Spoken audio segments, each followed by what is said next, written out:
আসসালামু আলাইকুম সম্মানিত খামারি। সেক্স সিমেন্ট, যার মাধ্যমে আপনার গাভী ছেলে হবে না মেয়ে হবে আপনি খুব সহজেই জানতে পারবেন।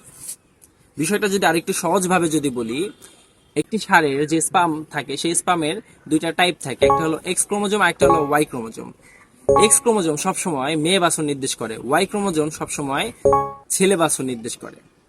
বর্তমান বিজ্ঞানীরা আধুনিক ফ্লো কাইটোমেট্রি মেশিনের মাধ্যমে ল্যাবের মধ্যে এক্স এবং ওয়াই ক্রোমোজোম যেটা থাকে সেখান থেকে ওয়াই ক্রোমোজোম মানে ছেলে বাছুর হওয়ার যে ক্রোমোজোমটা সেটা বাদ দিয়ে দেয়, শুধু রাখে এক্স ক্রোমোজোম। আরেকটা মজার বিষয় হলো, আপনার যে গাভী রয়েছে সেই গাভী যে ডিম্বাণু দেয় সেই ডিম্বাণুটা কিন্তু শুধু এক্স ক্রোমোজোম মানে মেয়ে বাছুর নির্দেশ করে।